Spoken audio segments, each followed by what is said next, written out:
Clarence Branley lived his final years in obscurity, not because he gave up fighting, but because age and cancer gradually weakened him. Yet even when he is no longer on stage or in front of television cameras, his name is still mentioned whenever people talk about legal injustice, wrongful death row inmates, and racism in the U.S. justice system. The quiet departure. Clarence Branley died on September 2nd, 2018, at the age of 66, after battle with lung cancer. There was no elaborate funeral. There was no official statement from the state of Texas. But in communities of color, at justice reform conferences, and in law school classrooms, the name Clarence Branley rings out as a wake-up call. If you are black, poor, and voiceless, the truth can still be twisted into crime. His funeral was a small ceremony at a small church in Houston. Friends, family, activists, former lawyers, and those he inspired came to pay their respects. The atmosphere was quiet, but heavy with memories and respect. The mirror remains forever. After his death, many organizations refer to Clarence as Texas' most influential death row survivor. Lawmakers began to take a closer look at the flaws in the justice system, from the use of unreliable witnesses to unbiased investigations to implicit racial bias in prosecution. In Houston, a small legal center is named after him, the Clarence Branley Justice Initiative, a place that provides free legal assistance to people who have been wrongly convicted. Impact on the law. In the years since Clarence's death, Texas and many other states have passed laws requiring videotaping of interrogations, reforming witness identification procedures, and especially improving access to justice for the poor. No one can deny that those changes come from the pain of people like Clarence. His story is taught in college criminal law classes. His case has been cited in dozens of appeals, and the people who stood with him on the stand are now judges, lawmakers, and civil rights advocates. Message to the next generation. If Clarence could leave a message to future generations, he would probably say, "Keep the truth in your heart and never be silent, for when justice is silent, evil speaks." Conclusion. Clarence Branley's story is more than a miscarriage of justice. It is a man's journey of honor, dignity, and truth, even in the face of death. He was not just a victim.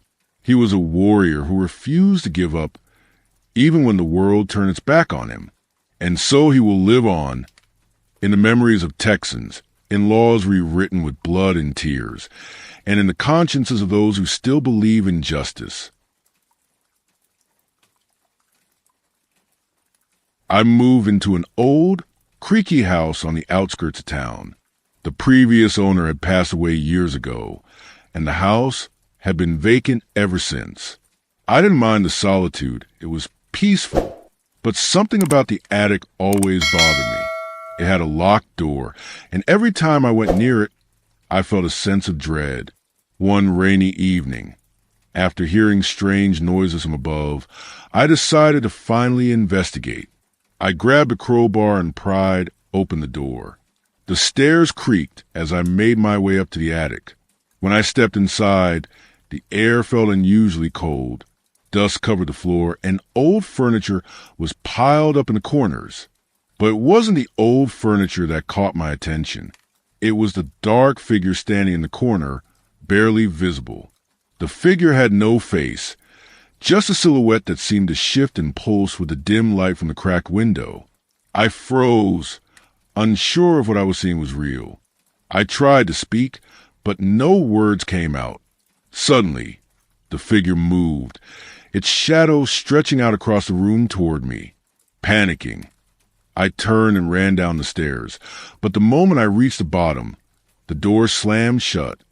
I pounded on it, but it was as if something was holding in place. After what felt like an eternity, the door finally opened, but when I looked back up at the attic, it was silent.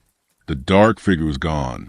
I thought I had imagined it, but the next morning when I checked the attic, I found an old photo of a family, except the faces were all scratched out, and there, standing in the back corner, was the same figure. It was just after midnight when I heard the first knock. At first, I thought it was the wind. I was sitting in my living room, browsing through my phone, when the second knock came. I wasn't expecting anyone, and no one in my neighborhood was that friendly. I hesitated, but curiosity got the better of me. I went to the door, peered through the peephole, but saw nothing. I opened the door just slightly, only to find my neighbor standing in the hallway, smiling at me.